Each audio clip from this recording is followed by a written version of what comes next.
Assalamualaikum. Bertemu lagi dalam sambungan vlog Umrah 2026 untuk hari ke-8 dan 9. Ini adalah hari pertama kami di Madinah. Hari pertama ni aktiviti bebas. Jadi kami pilih untuk berjalan-jalan sekitar Madinah lepas waktu Zuhur macam tu.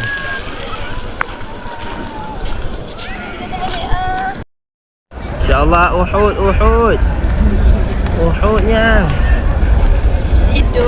Tidur. Itulah dia. Setiap kali nak berjalan perosak program dia ni ya.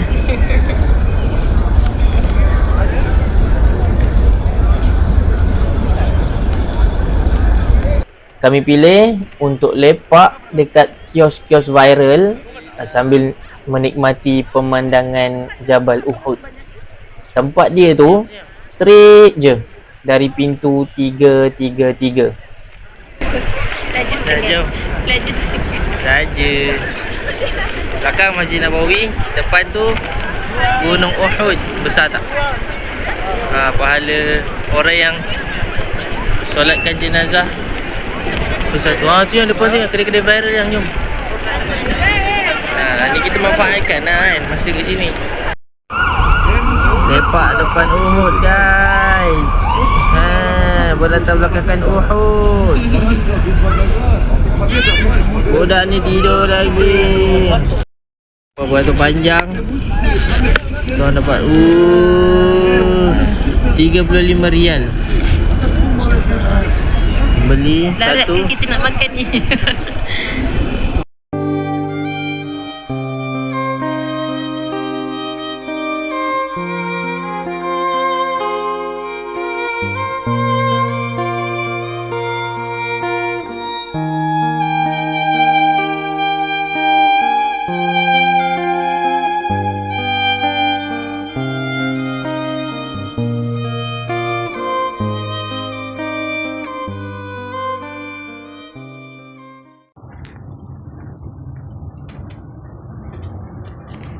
Untuk hari kedua kami di Madinah, masih lagi aktiviti bebas. Jadi kami plan untuk pergi ke Masjid Quba menaiki bagi.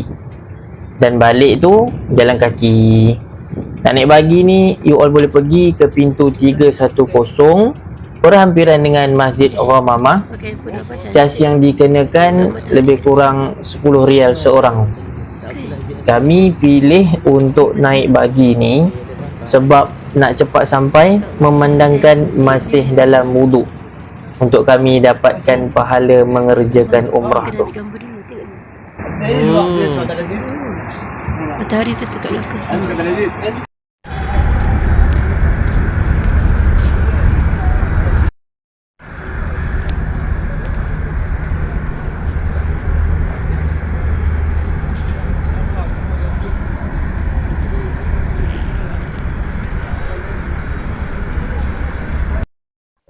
Alhamdulillah, kita dah sampai Masjid Quba. Alhamdulillah.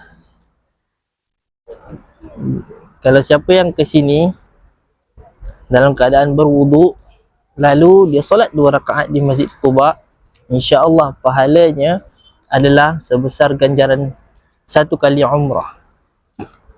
Yang mana tidak berkesempatan untuk buat umrah di Mekah disebabkan kekangan menjaga anak, misalnya sakit tiba-tiba demam di Mekah kan, bolehlah datang ke sini dengan berwuduk dari Masjidil Nabawi, kemudian solat sunat 2 rakaat di Masjid Quba, insya-Allah.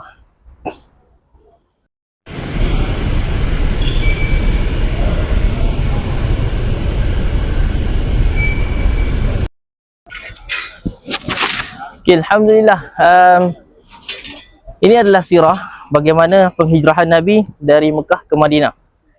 Selepas bermalam 3 malam di Bukit Thur, di Jabal Thur, kemudian Nabi dan sahabatnya Abu Bakar As-Siddiq turun meneruskan perjalanan. Namun kali ini Nabi dan Abu Bakar berhijrah bersama 2 orang lagi. Yang pertama Amir ibn Fuhairah, iaitu pembantu kepada Sayyidina Abu Bakar As-Siddiq. Dan yang kedua adalah Abdullah ibn Uraiqid. Rasulullah mengupah Abdullah bin Uraikid yang pada ketika itu belum Islam lagi, kerana beliau mahir selok-belok padang pasir yang tidak digunakan oleh orang kebanyakan. Maka dalam keadaan Rasulullah dan 4 orang lagi, kita kategorikan sebagai sahabat lah, kerana Abdullah bin Uraikid nanti di hujung-hujung akan masuk Islam juga. Dan 3 orang sahabat lagi bergerak ke Madinah menuju padang pasir yang tidak pernah dikunjungi ataupun dilalui oleh orang lain. Dalam keadaan Rasulullah sedang berhijrah, tiba-tiba ada satu bunyi tapak kuda, kedekuk. Kemudian Rasulullah bertanya kepada Abu Bakar, Sayyidina Abu Bakar, "Ya Abu Bakrin, cuba lihat siapa di belakang tu?" Dan apabila Sayyidina Abu Bakar melihat di belakang, Sayyidina Abu Bakar kata dengan Nabi, "Ya Rasulullah, di belakang itu ada seorang yang sedang mengejar kita dengan kuda." Nama orang itu adalah Suraqah ibn Malik. Suraqah ibn Malik seorang panggimbang, seorang yang mahir dengan padang pasir, dapat menjejaki Rasulullah. Kemudian ketika dalam keadaan mengejar, kenapa Sayyidina Abu Bakar dapat cam? Kerana jarak di antara Suraqah ibn Malik dengan rombongan kecil Rasulullah itu adalah kurang lebih 500 meter macam tu. So dalam keadaan dia berkuda, kemudian tiba-tiba kudanya terjatuh untuk kali pertama. Dia bangun dan meneruskan lagi mengejar Rasulullah, jatuh kali kedua. Kemudian kali ketiga dia bangun dan mengejar lagi Rasulullah, jatuh juga kali ketiga. Sehingga kan di hatinya terdetik, apakah orang yang aku kejar ini mendapat perlindungan daripada Allah Subhanahu Wa Taala? Sekali lagi, mereka orang kafir Quraisy ketika itu mengakui adanya Allah, tetapi mereka mempersekutukan Allah. Maka terdetik di hati Suraqah ibn Malik bahawa orang yang dikejarnya ini adalah orang yang mendapat perlindungan daripada Allah Subhanahu Wa Taala. Kemudian sesampainya dekat dengan Rasulullah, tengoklah macam mana Rasulullah menghadapi Suraqah ibn Malik dengan keadaan tenang. Ya Suraqah, nak apa? Ni bahasa kita lah, kita terjemah mudah kan. Ya Suraqah, nak apa? Sesungguhnya aku mahukan ganjaran 100 ekor unta yang dijanjikan oleh Abu Jahal. Dan ketika itu Rasulullah kata, "Mahukah sekiranya aku memberimu 2 gelang emas Raja Kaisar?" Yang ketika itu Rasulullah belum lagi mentadbir Madinah. Rasulullah belum lagi mempunyai, orang kata berhijrah kan, tiada rumah, tiada apa-apalah, hanya Allah. Kemudian kata Suraqah, "Kalau begitu, boleh tak kamu menulis surat untuk memberitahu yang aku sudah mendapat kamu?" Kemudian Rasulullah menyuruh Amir ibn Fuhairah menulis surat, tetapi surat itu adalah surat perlindungan. Kata Rasulullah kepada Suraqah, "Sekiranya kamu memerlukan perlindungan, layarkanlah surat ini, ataupun layanglah surat ini kembali kepada aku. InsyaAllah aku akan memberi perlindungan kepada kamu." Kemudian Suraqah bin Malik pun balik. Ceritanya itu wallahu alam, tidak diketahui apakah nasib Suraqah bin Malik ketika itu. Namun ketika dalam perjalanan, Rasulullah berhenti di Ummul Ma'bad. Di Ummul Ma'bad Rasulullah berehat di satu kawasan, di satu rumah yang naif lah ketika itu. Namun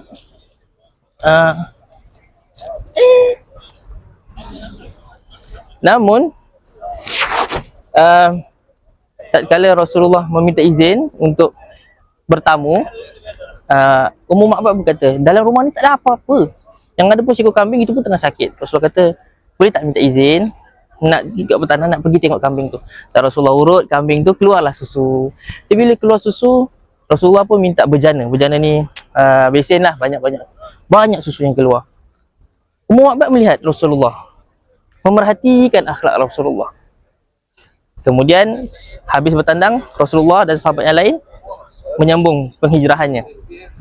Dan sehingga Abu Ma'bad balik, Ummu Ma'bad menceritakan semula bahawa ada seorang lelaki yang dari Mekah bertamu di sini bersama sahabatnya yang lain.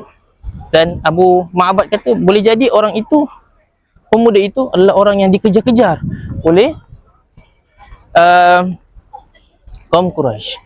Maka beberapa ketika mereka pun memeluk Islam, mengucapkan asyhadu an la ilaha illallah wa annaka rasulullah.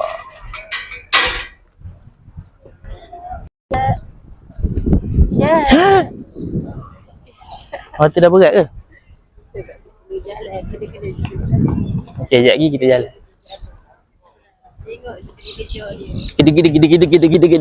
Gede.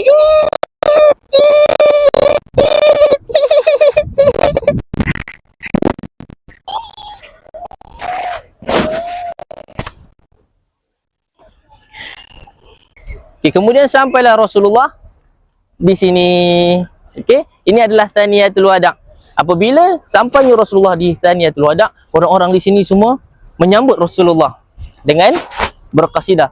Tala'al badru alaina min thaniyatil wada' wajaba syukru alaina mada'a lillahi da'.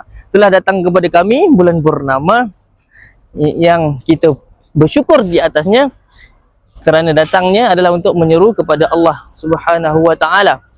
Baik, sesampainya di sini Rasulullah sallallahu alaihi wasallam menaiki kenderaanlah kuda sampai di sini. Kemudian orang-orang di sini menyangkakan bahawa Sayyidina Abu Bakar As-Siddiq adalah Rasulullah, kerana ketika itu Sayyidina Abu Bakar memakai khimar. Baik. Ketika itu Sayyidina Abu Bakar memakai khimar. Melihat kepada behavior orang kat sini, menyangkakan bahawa Sayyidina Abu Bakar lah Rasulullah. Terus Sayyidina Abu Bakar cabut khimarnya, meletakkan ke atas Rasulullah sallallahu alaihi wasallam. Barulah orang-orang di sini tahu, oh yang inilah Rasulullah sebenarnya. Kemudian Rasulullah sampai di sini, di Telaga Aizik, untuk berehat sebentar. Di sini ada satu telaga yang ketika dulu airnya payau, tak sedap lah kiranya. Tak sedap.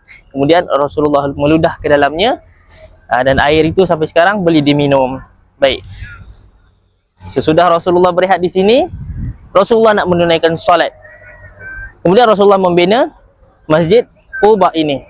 Kalau nak tahu Masjid Quba ni yang mana satu asal bangunan masa Rasulullah bina, tengok dekat atas tu. Okay, tengok dekat atas tu. Nampak tak dia punya menara tu ada macam bulat. Dia bukan bulan sabit, tetap dia bulat. Okay, yang itulah masjid asal yang Rasulullah sallallahu alaihi wasallam bina. Besar jugalah masjid ni. Baik. Masjid ini di dalam surah At-Taubah ayat 108, Allah Taala kata masjid ini dibina atas dasar takwa. Namun dicabar oleh satu lagi masjid. Masjid yang dibina oleh satu suku kaum yang nak mencabar Islam ketika itu dan mendapat laknat daripada Allah, dan mengetahui perkara tersebut Rasulullah membakar masjid itu, kerana masjid itu dibina di atas dasar kesombongan, riak, bukan di atas dasar takwa. Habis Rasulullah sallallahu alaihi wasallam solat di sini, Rasulullah duduk di sini beberapa ketika, dan barulah Rasulullah sallallahu alaihi wasallam meneruskan perjalanan ke Masjid Nabawi.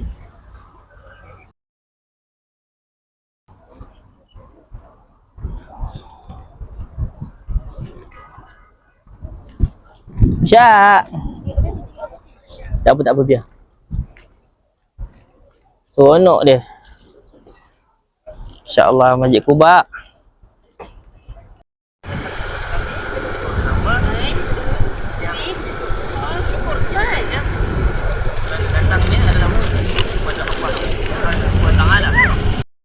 Alhamdulillah, lepas solat di Masjid Quba, tadi kita orang datang dari Masjid Nabawi naik bagi, sekarang balik nak jalan kaki pula. So jalan yang kita orang jalan ni adalah jalan sunnah, orang kata jalan sunnah, di mana Rasulullah menggunakan jalan ini untuk ke Masjidin Nabawi. So kami daripada Quba sekarang nak mengalir ke, nak menghala ke Masjid Nabawi.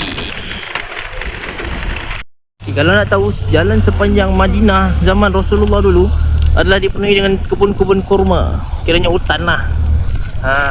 Dalam sirah karangan Dr. Rafat Al-Bashar kan menyatakan dulu singa pun ada kat sini. Singa pun ada. Tapi sekarang dah berubah lah landscape-nya. Ni jalan sunnah Rasulullah sallallahu alaihi wasallam nak pergi ke Madinah. Nampak tak? Ada kebun-kebun kurma. Insya-Allah.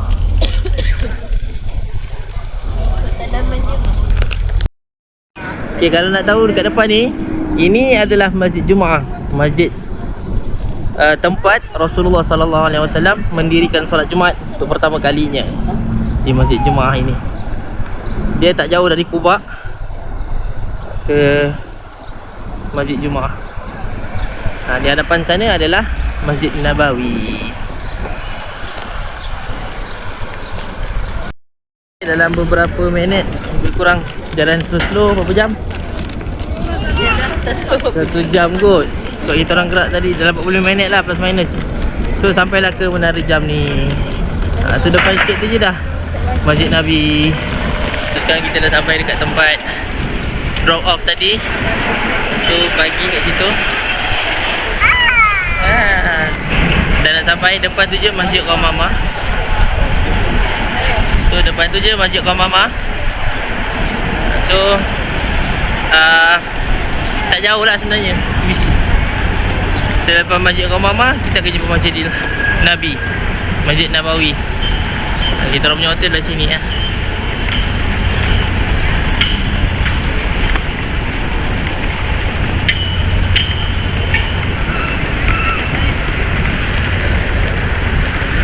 Masjid Nabi, Masjid Qamamah, Masjid Umar bin Khattab.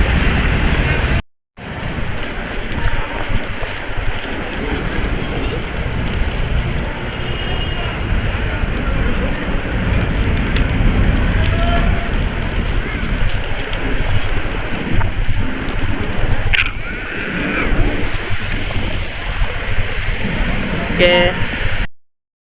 Alhamdulillah, petang tu grup kami dapat slot untuk masuk ke Raudhah bagi lelaki. Masya Allah, punyalah ramai orang dalam ni. Masing-masing berlumba-lumba nak mengerjakan ibadah dalam Raudhah ni. Baru je selesai jumpa Rasulullah. Cumanya dan juga baru selesai masuk Raudhah lah. Cumanya bila kita masuk Raudhah atau bila kita datang ke Masjid Nabawi, jangan jadikan Raudhah tu perkara utama. Sedangkan Tuan empunya Raudhah kita tak jumpa. Sepatutnya kita jumpa Tuan yang empunya Raudhah lebih kerap, lebih cenderung untuk ke situ berbanding kita masuk Raudhah. Dan bila kita masuk Raudhah, janganlah berlama-lama. Cukuplah sekadar paling tidak pun solat sunat 2 rakaat, tambah lagi 1 lagi solat sunat, 2 solat sunat cukuplah. Bagilah izin pada yang lain, bagilah kelapangan pada yang lain juga untuk masuk ke dalam Raudhah.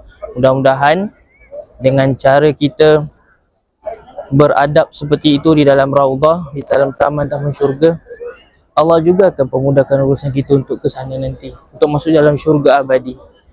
Mudah-mudahan Allah juga melihat adab kita dan asbab adab tu menjadikan kita lebih dekat dengan Rasulullah. Wallahu a'lam bishawab.